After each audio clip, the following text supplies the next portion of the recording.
Hello friends, welcome back. இன்னைக்கு நம்ம லுக்கிசம் season 1 episode 2 தான் பார்க்க போகிறோம். எல்லா பொண்ணுங்களோட கண்ணுமே நம்ம ஹீரோ மேலே தான் இருக்குது. ஹாய், நான் யாங்ஸுக்கோ உங்களை மீட் பண்ணது ரொம்ப சந்தோஷம் அப்படின்னு நம்ம ஹீரோ சொல்கிறான். 6 feet டால் பர்ஃபெக்ட் ஹேண்ட்ஸமாக இருக்கானே அப்படின்னு எல்லா பொண்ணுங்களும் பார்க்குறாங்க. ஆனால் நம்ம ஹீரோவுக்கு பழைய ஸ்கூல் ஞாபகங்கள் தான் வருது. என்கிட்ட மட்டும் பேசுகிற அதை போட்டுருவேன் அப்படின்னு பக்கத்தில் உள்ள சொல்லியிருப்பான். இந்த ஸ்கூலில் பக்கத்தில் உள்ள திரும்பி பார்த்தா நேற்று அடித்தவன் இருக்கான். அச்சச்சோ போச்சுன்னு இன்னொரு பக்கம் திரும்பி பார்த்தா அவனோட கேர்ள் ஃப்ரெண்ட் இருக்கா. என்ன பண்ணுறது நம்ம ஹீரோ யோசிச்சுக்கிட்டு இருக்கான். ஹாய், நான் லேஜிங் சாங் அப்படின்னு நம்ம இன்ட்ரோடியூஸ் ஆகவும், நான் பார்க்கிங் சாங் அப்படின்னு நம்ம ஹீரோ சொல்லிட்டு, நல்ல வேலை அவனுக்கு நம்ம அடையாளம் தெரியல அப்படின்னு நம்ம ஹீரோ யோசிக்கிறான். ஹீரோக்காகவே ஒரு பொண்ணு மேக்கப்லாம் போட்டுட்டு ஹாய் நான் ஹானலா அப்படின்னு சொல்லி இன்ட்ரோடியூஸ் ஆகுறா. உங்கள் ஃபேஸில் என்னமோ இருக்குது அப்படின்னு அந்த பொண்ணு சொல்லுவோம். என்னது அப்படின்னு சொல்லி நம்ம ஹீரோ கேட்குறான். ஹேண்ட்ஸம்னஸ் அப்படின்னு அவன் சொல்கிறா. அழகான ஒரு பையன் வந்துட்டு ஆரம்பிச்சிரு அப்படின்னு லீஜிங் சொல்லவும் செம்ம கடுப்பாக்குறா. ஆனால் நம்ம ஹீரோ திரும்பி பார்க்குறப்போ அப்படியே க்யூட்டாக ஆக்ட் பண்ணுறா. நடிக்காதச்சு, எல்லா பொண்ணுங்களும் ஒரே மாதிரி தான். ஆளு மீஜின் அச்சோ அவளும் அவனை தான் பார்க்குறா அப்படின்னு அந்த பையன் வருத்தப்படுறான். அடடா இன்னும் கிளாஸ் முடியல, சீட்டுக்கு போ அப்படின்னு டீச்சர் சொல்லவும் அவளும் கிளம்பி போகிறா. மீஜின் நம்ம ஹீரோவை பார்க்கறதுனால லீஜின் கோவப்படுறான். இப்போ லஞ்ச் டைம் வருது. கேஃபட்டேரியாவுக்கு நம்ம ஹீரோ என்ட்ரி ஆனதுமே எல்லாரும் நம்ம ஹீரோவை தான் பார்க்குறாங்க. செலிபிரிட்டியாக இருப்பானோ யார் இந்த ஹேண்ட்ஸம் பாய் அப்படின்னு பார்த்துட்டு இருக்காங்க. அவன்லாம் நம்ம ஹீரோ கிட்ட வந்து எல்லா கிளாஸ்க்கும் ஒவ்வொரு மியூசிக் கல்பிரிட் இருப்பாங்க அப்படின்னு எக்ஸ்பிளைன் பண்ணிட்டு இருக்கா. ஆமாம், நீ ஏன் ஃபேஷன் டிசைனிங்கில் வந்து சேர்ந்த அப்படின்னு அந்த பொண்ணு கேட்கவும் நம்ம ஹீரோ ஃப்ளாஷ்பேக் பற்றி யோசிக்கிறான். இவனோட மார்க்ஸ்க்கும் அட்டண்டன்ஸ்க்கும் வோக்கல்ஸ்க்கும் இவனுக்கு ஒரு நல்ல சான்ஸாக இருக்கும், கண்டிப்பாக இவனுக்கு சீட் கிடச்சிரும் அப்படின்னு அவன் ஹீரோட டீச்சர் சொல்லியிருப்பாங்க. ஆனால் அவகிட்ட சமாளிக்கிறதுக்கு சும்மா ஃபன்காக தான் அப்படின்னு நம்ம ஹீரோ சொல்லவும், நானும் ஃபன்காக தான் இதில் ஜாயின் பண்ணேன் அப்படின்னு அவள் சொல்கிறா. ஆமாம், இந்த ஸ்கூல் உனக்கு பிடிச்சிருக்கா அப்படின்னு பொண்ணு கேட்கவும், மற்றவங்க சாப்பாட்டை லைன்ல நின்று வாங்கணும்னு அவசியம் இல்லை அப்படின்னு நம்ம ஹீரோ சொல்லவும், அச்சோ வளரிட்டே அப்படின்னு யோசிக்கிறான். என்னது அப்படின்னு அவ கேட்கவும், ஒன்றும் இல்லை அப்படின்னு நம்ம ஹீரோ சமாளிக்கிறான். லீஜின் நம்ம ஹீரோ மேலே ரொம்பவும் கடுப்புலேயே தான் இருக்கான். நம்ம ஹீரோவுக்கு கொஞ்சம் தூக்கமாக வருது. நேற்று நான் அதை ஓவராக பண்ணிட்டு நம்ம ஹீரோ யோசிச்சு பார்க்குறேன். இந்த பாடிக்கு தகுந்த மாதிரி நம்ம நடக்க கற்றுக்கணும் அப்படின்னு நம்ம ஹீரோ யோசிச்சுட்டு இருக்கான். சின்ன குழந்தைக்கு அவங்க பேரண்ட்ஸ் நடக்க ட்ரைனிங் கொடுத்துட்டு இருக்காங்க. அப்படிதான் 1 2 அப்படின்னு சொன்னா நம்ம ஹீரோவும் நடந்து பார்க்குறான். இவன் ஒரு செலிபிரிட்டியாக இருப்பானோ, கேட் வாக் ப்ராக்டிஸ் பண்ணிட்டு இருப்பானோ அப்படின்னு அவங்க யோசிச்சுட்டு இருக்காங்க. இந்த போஸ்ட்ல தான் இனிமேல் நான் நடக்கணும். அச்சோ ஃபாஸ்ட்டாக போகிறேனே அப்படின்னு ஹீரோ தடுக்கி போயிட்டு அப்படியே தாவி வந்துடுறான். இந்த பாடி இப்போ ரொம்ப லைட்டாக ஃபீல் ஆகுது அப்படின்னு நம்ம ஹீரோ சொல்லிட்டு ஃபாஸ்ட்டாக ஓடிட்டு இருக்கான். நேற்று நைட்டு ஃபுல்லாக ஓடினதுனால இப்போ டயர்டாகி தூக்கமாக வருது அவனுக்கு. நம்ம ஹீரோக்கு தூக்கமாக வந்து தூங்கிடுறான். ஒரிஜினல் பாடியில நம்ம ஹீரோ ஏஞ்சிட்டு அச்சோ என் கிளாஸஸ் ஐயோ போச்சு, இப்போ கிளாஸில் நான் தூங்கிட்டு இருக்கேனே அப்படின்னு யோசிக்கிறான். இதில் தூங்கினா தான் அந்த பாடியில் எழுந்திரிக்க முடியும். நேற்று நைட் ஃபுல்லாக அந்த பாடியில் தூங்கினால இப்போ எனக்கு தூக்கமே வர மாட்டேங்குது. நான் எப்படியாவது தூங்கணும்னு யோசிச்சுட்டு இருக்கான். என்னால் முடியும் அப்படின்னு நம்ம ஹீரோ கிளாஸில் இருக்க அந்த பாடிக்குள்ளே வந்து ஏஞ்சிடுறான். ஹேனா வந்து ஒரு செகண்ட் பயந்துடுறா. என்னாச்சு அப்படின்னு நம்ம ஹீரோ கேட்கவும், கிளாஸ் முடிஞ்சு நீ தூங்கிட்டு இருந்தா அதான் உன்னை வந்து எழுப்பலான்னு வந்தேன் அப்படின்னு ஹேனா சொல்லவும், நீ தான் என்ன எழுப்பினியா, ரொம்ப தேங்க்ஸ் அப்படின்னு நம்ம ஹீரோ சொல்கிறான். பகல் ஃபுல்லாக ஒரிஜினல் பாடி ரெஸ்ட் எடுத்துகிட்டு இருந்திருக்கு. ஸோ ஒரு கன்வீனியன்ஸ் ஸ்டோரில் நைட் ஷிஃப்ட் ஒர்க் பண்ணலாம் நம்ம ஹீரோ வந்திருக்கான். அப்போ ஷாப் ஓனர் வந்து, தம்பி நீ ஸ்கூல் படிக்கிறேன்னு சொன்னால் உன்னால் நைட் ஷிஃப்ட் பார்க்க முடியுமா அப்படின்னு வந்து கேட்குறாரு. அதை நான் பார்த்துக்கிறேன் அப்படின்னு சொல்லிட்டு நம்ம ஹீரோ ஒரு ஃப்ளாஷ்பேக் யோசிச்சு பார்க்குறான். நைட் ஷிஃப்ட் அவைலபிளாக இருக்குது அப்படின்னு சொல்லவும் அந்த ஹேண்ட்ஸம் பாடிக்குள்ளே போய் பார்க்கவும், இவனை இங்கே வேலைக்கு வச்சா கடைக்கு நிறைய லேடிஸ் வருவாங்க, நிறைய ப்ராஃபிட் வரும்னு அந்த கடைக்காரர் யோசிக்கிறாரு. ரெஸ்யூமே எதையும் ஃபில் பண்ணுமான்னு அந்த பையன் கேட்கவும், இப்போவே கூட இங்கே ஜாயின் பண்ண அந்த கடைக்காரர் சொல்கிறாரு. வேலை எனக்கு இல்லை என் ஃப்ரெண்டுக்கு அப்படின்னு நம்ம ஹீரோ சொல்கிறான். ஹீரோ இப்போ அவன் ஒரிஜினல் பாடியில் வரான். ஹைஸ்கூல் பசங்களுக்குலாம் வேலை குடிக்கணுமா அப்படின்னு நான் யோசிக்கிறேன்னு அவர் சொல்லவும், ஆனால் என் ஃப்ரெண்டுக்கு ஓகே சொன்னீங்கன்னு நம்ம ஹீரோ கேட்குறான். கஸ்டமர் வந்தால் உனக்கு அந்த சிகரெட் பிராண்ட் கூட தெரியாதுன்னு சொல்லவும், அப்போ நம்ம ஹீரோ அங்கே இருக்க சிகரெட் பிராண்டெல்லாம் சொல்லவும், உனக்கு எப்படி இவ்வளோவும் தெரியுது அப்படின்னு அவர் கேட்கவும், இத்தனை பேருக்கு அடிமையாக இருந்து இதெல்லாம் வாங்கி கொடுத்துருப்பேன் அப்படின்னு நம்ம ஹீரோ யோசிச்சுட்டு இருக்கான்.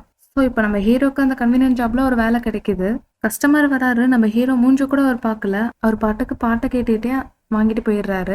பார்க்கிங் சாங் கடையை பார்த்துக்கோ அப்படின்னு நம்ம ஓனர் அங்கேருந்து கிளம்பிடுறாரு. வேலை கிடைச்சிருச்சு, இனிமேல் நம்ம செலவு எல்லாமே நம்மளே பார்த்துக்கலாம் அப்படின்னு ஹீரோ சந்தோஷப்படுறான். இப்போதைக்கு எனக்கு தெரிஞ்ச விஷயங்கள், ஒரு பாடியில் தூங்கிட்டேன்னா இன்னொரு பாடியில் எழுந்திருவேன். ரொம்ப டயர்டாகி தூங்கிட்டேன்னா தானே அந்த பாடி எழுந்திருக்காது. பட் ஃபோர்ஸ் பண்ணி அந்த பாடி யாராவது எழுப்பலாம்.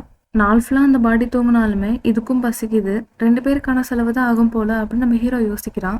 நம்ம ஹீரோ இப்போ படிக்கிற ஸ்கூலில் உள்ள கிளாஸ்மேட்ஸ்லாம் அங்கே வராங்க. ஆனால் நம்ம ஹீரோ யாருன்னு அவங்க யாருக்குமே தெரியல. சிகரெட் வேணும் அப்படின்னு அவங்க வந்து கேட்கவும், நீங்கள் அன்ரெட் சார்ஜ் ஐடியா காட்டுங்க அப்படின்னு நம்ம ஹீரோ கேட்குறான். ஒரு ஃபேக் ஐடியா கொடுக்குறான். இதை பார்த்தா உங்களை மாதிரி தெரியலையே அப்படின்னு நம்ம ஹீரோ கேட்கவும், இது நான் வெயிட் போடுறதுக்கு முன்னாடி எடுத்தது அப்படின்னு அந்த பையன் சொல்கிறான். நான் கஷ்டப்பட்டு இந்த வேலையை வாங்கியிருக்கேன், ஓனருக்கு தெரிஞ்சு என்னை திட்டிடுவாரு, சாரி சார் அப்படின்னு நம்ம ஹீரோ சொல்கிறான். இந்த கடையில ஐடி ஒர்க் ஆகலன்னா வேற கடைக்கு போலாம் அப்படின்னு நீஞ்சி நாங்க வந்துட்டு, டேய் நீயாடா நேத்து நீ பண்ணதுக்கு அப்படின்னு சொல்லிட்டு கடையில இஷ்டத்துக்கு நிறைய பொருளை எடுத்துட்டு, இது எல்லாத்துக்கும் நீ தான் பே பண்ணணும். நேத்து நீ பண்ண தப்புக்கு இதுதான் பிராயச்சித்தம் சரியா? என்ன பண்ணுவல அப்படின்னு நம்ம ஹீரோ ஐடி கார்டை பாக்குறான். பார்க் யாங் சாங்னு இருக்கும். உன் பேரும் அதுதானா? நீ கொஞ்சம் கூட பார்க்க அவன மாதிரி இல்ல. ஆனா நீங்க 2 பேருமே என் கேர்ள் ஃப்ரெண்டுக்கு குறுக்க வரீங்கடா அப்படின்னு சொல்லிட்டு ஸ்கூல்ல ஹேண்ட்ஸமா இருக்க மேல இருக்கிற கடுப்பை நம்ம ஹீரோ மேல இவன் காட்டுறான். துணி இல்லாம நம்ம ஹீரோவை போட்டோ எடுத்து வைக்கிறாங்க. இப்படி பண்ணணும்னு எங்களுக்கும் விருப்பம் இல்லதான். நீ போலீஸ்க்கு கால் பண்ணிட்டேன்னா அதான் ஒரு சேஃப்டிக்கு எடுத்து வைக்கிறோம் வரட்டா அப்படின்னு சொல்லிட்டு போறாங்க. எதுவுமே இங்க இன்னும் மாறல அப்படின்னு சொல்லிட்டு நம்ம ஹீரோக்கு அழுகையா வருது. அப்ப நம்ம ஹீரோட அம்மா அவனுக்கு கால் பண்றாங்க. நம்ம ஹீரோ அவங்க கால் அட்டன் பண்ண மாட்டான்னு நினைக்கிறாங்க. ஆனா அவன் அட்டன் பண்ணாதும், செல்லம் புது ஸ்கூல் எப்படி இருக்கு, நீ ஏன்பா அம்மாக்கு கால் பண்ணலன்னு கேட்கவும், அம்மா நான் கொஞ்சம் பிஸியா இருக்கேன் நம்ம ஹீரோ சொல்றான். ஓ அப்படியா, எனக்கு இப்பதான் கொஞ்சம் பிரேக் கிடைச்சது அப்படின்னு அவங்க அம்மா சொல்றாங்க. அப்ப கரெக்டா ஒருத்தர் வந்து இன்னைக்கு இந்த அட்டம் மட்டும் தான் இருக்கு அப்படின்னு சொல்ல அவங்க அம்மா டக்குன்னு காலை கட் பண்ணிட்டு, இதுவே போதும் சார் அப்படின்னு சொல்லிட்டு அதை வாங்கிட்டு போறாங்க. அவங்க அம்மாவும் வேலை பார்க்குறாங்க, நம்ம ஹீரோவும் வேலை பார்க்குறான். இப்போ அடுத்த நாள் ஆகுது. இப்போ நம்ம ஹீரோ வழக்கம் போல அந்த ஹேண்ட்ஸம் பாடியிலேயே ஸ்கூலுக்கு போறான். உனக்கு யங்ஸுக்கா அப்படின்னு மீஜுன்னு சொல்றா. அப்ப ஹானியால் அங்க வந்து இவங்க ஃபன்னியா ஒரு பிக்சர் எடுத்துட்டு வந்திருக்காங்களாம் அப்படின்னு சொல்றா. இது ஒரு நேக்கட் ஃபோட்டோன்னு. இது ஜெங்சாங் திடீர்னு ஒரு பையனை கன்வீனியன்ஸ் ஸ்டோர்ல அடிச்சுட்டான். போலீஸ்ல அவன் மாட்டி விட்டுறக்கூடாதுன்னு அதை ஃபோட்டோ எடுத்துட்டு வந்துட்டோம் அப்படின்னு அவங்க சொல்றாங்க. இவன் பஞ்சு என்ன ஃபர்ஸ்டா இருந்ததுங்க, என்ன எங்களால பார்க்க கூட முடியல அப்படின்னு அவங்க சொல்லவும், ஒரு பாக்ஸரா இருந்தா இதெல்லாம் சகஜம் அப்படின்னு லீஜின்னு சொல்றான். நேத்து பார்த்த பன்னியோட பேரண்ட்ஸும் ஒரு பன்னியா தான் இருப்பாங்க. பன்னியை தானே பெத்து போடும் அப்படின்னு அவங்க சொல்றாங்க. உங்க அம்மாவும் அப்படின்னு சொல்லவும், இதுல எதுக்கு அவங்க அம்மா இருக்கிறா அப்படின்னு பார்க்கிங்ஸாங்க சொல்றான். இவன் ஹீரோயிசம் பண்றத மீஜின் பாக்குறான் அப்படிங்கவும் ஜிங்சாவுக்கு ரொம்ப டென்ஷன் ஆகுது. ஹே உனக்கு மனசுல என்ன பெரிய இவன் நினைப்பா அப்படின்னு சொல்லி அவங்க வந்து எழுந்திருக்கிறான். ஜிங்சாங் புதுசா அந்த பையன் கூட ஃபைட் பண்ண போறான். ஃபேஷன் கிளாஸ்ல ஒரு ஃபைட் நடக்க போது வாங்க எல்லாரும் சொல்லி அங்க வந்து எட்டி பாக்குறாங்க. ஹே நான் ஒன்னும் சண்டை போட ட்ரை பண்ணல நம்ம ஹீரோ சொல்லவும், அதான் நீ நிக்கிற ஸ்டைல பார்த்தாலே தெரியுதே அப்படின்னு அந்த பையன் சொல்றான். ஜிங்சாங் இதை நிறுத்து அப்படின்னு சொல்லிட்டு மீஜின் திரும்பவும் சொல்றா. சொல்லிட்டு திரும்பி ஹீரோவே பார்க்கவும் அவன் இன்னும் ரொம்ப டென்ஷன் ஆகுறான். ஜிங்சன் சொன்னது தப்புங்கிறனால ஹங்ஸயான் அப்படிங்கிற ஒரு பையன் வந்து அவன் கையை பிடிக்கிறான். என் கையை விடுறா அப்படின்னு நம்ம ஹீரோவை போய் ஃபாஸ்டா பஞ்ச் பண்ண போறான். அவன் பஞ்ச செம ஸ்பீடா, அதை எங்களால பார்க்க கூட முடியாதுன்னு அவன் ஃப்ரெண்ட்ஸ் சொல்லியிருப்பாங்க. ஆனா என்னால இதை பார்க்க முடியுது. சின்ன வயசுல இருந்து நிறைய அடி வாங்கி ஒரு கட்டத்துக்கு மேல பஞ்சஸ் என்னால பார்க்க முடிஞ்சுது. ஆனா என் பாடியால தான் ஸ்பீடா ரியாக்ட் பண்ண முடியல. ஆனா இந்த பாடின்னு ஹீரோ அதை டேஷ் பண்ணவும் எல்லாரும் செம ஷாக் ஆகுறாங்க. ஜிங்சாங்கோட பஞ்சுல இருந்து அவன் மிஸ் ஆயிட்டான் அப்படின்னு சொல்லவும் ஜிசாங்க்கு கொஞ்சம் அவமானம் ஆயிருது. என் கேர்ள் ஃப்ரெண்ட் முன்னாடி என்ன அசிங்கப்படுத்திட்டானே அப்படின்னு சொல்லிட்டு நம்ம ஹீரோ ஃபாஸ்டா அட்டாக் பண்ண ட்ரை பண்றான். ஆனா நம்ம ஹீரோ அவனை ஈஸியா டேஷ் பண்றான். ஒரு கட்டத்துக்கு மேல நம்ம ஹீரோக்கு போக வழி இல்ல. இப்ப மாட்டினலாம் அப்படின்னு சொல்லிட்டு ஹீரோவை பஞ்ச் பண்ண வரான். நம்ம ஹீரோ அதை அசால்ட்டா ஒரு கையிலே தடுக்கிறான். நம்ம ஹீரோவை பார்க்க முறைக்கிற மாதிரி தெரியுது. ஆனா நம்ம ஹீரோ உள்ளுக்குள்ள பயந்துட்டு இருக்கான். எல்லாரும் நம்ம ஹீரோவை போட்டோ எடுக்க ஆரம்பிக்கிறாங்க. அன்னைக்கு ஜீன்சங் பப்ளிக் அடிச்சு அவன் அம்மானு பட்டது எல்லாமே நம்ம ஹீரோக்கு ஞாபகம் வருது. அவங்க அம்மா வேற தப்பா பேசியிருப்பாங்க. ஃபர்ஸ்ட் பஞ்சு வயிற்றுல நாக் அவுட் பண்ற மாதிரி இருக்கணும், இதுதான் என்னோட மூவ் அப்படின்னு நம்ம ஹீரோ அடிச்ச ஒரு பையன் பழைய ஸ்கூல்ல சொல்லியிருப்பான். இதான் நம்ம ஹீரோக்கு இப்ப ஞாபகம் வருது. ஜீசன் அட்டாக்க டேஷ் பண்ணி அவன் வயிற்றுல ஒரே ஒரு பஞ்சை நம்ம ஹீரோ கொடுப்பான். அதுக்கே ஜீசன் படுத்துறான். பெஸ்ட் பாக்ஸர் ஜீசனே தோக்கடிச்சிட்டான் அப்படின்னு சொல்லிட்டு அங்க இருக்கவங்க எல்லாரும் அவனை எடுக்கிறாங்க. மீஜின் முன்னாடி அவமானப்பட்டனே அப்படின்னு ஜீசன் வருத்தப்படுறான். நான் என்ன அவ்வளோ ஃபோர்ஸாவா அடிச்சேன் அப்படின்னு நம்ம ஹீரோ யோசிக்கிறான். புதுசா வந்த பையன் ஜீசனே தோக்கடிச்சிட்டான்னு சொல்லி ஸ்கூல்ல இருக்க எல்லா ரவுடிங்களுக்கும் அது பரவுது. பார்க்க அழகா இருக்கா, பாப்புலராகவும் இருக்கானா, அவனை நம்ம க்ரஷ் பண்ணி ஆகணும் அப்படின்னு ஒரு பெரிய ரவுடி சொல்லவும் பாஸ்கோதல் கண்ணில் மட்டும் அந்த புது ஸ்டூடெண்ட் பட்டான். அவன் அவ்வளோதான் அப்படின்னு சொல்லி அந்த கேங்ல இருக்க ஒருத்த சொல்றான். உங்களுக்கு இந்த வீடியோ பிடிச்சிருந்தா ஒரு லைக்கை தட்டி விட்டுட்டு உங்கள் அனிமே பார்க்குற ஃப்ரெண்ட்ஸ்க்கு இந்த வீடியோவை ஷேர் பண்ணுங்கள்.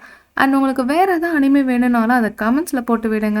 இன்னொரு சூப்பரான அனிமையோடு உங்களை வந்து பார்க்குறேன். Until then வர்த்தமாமே.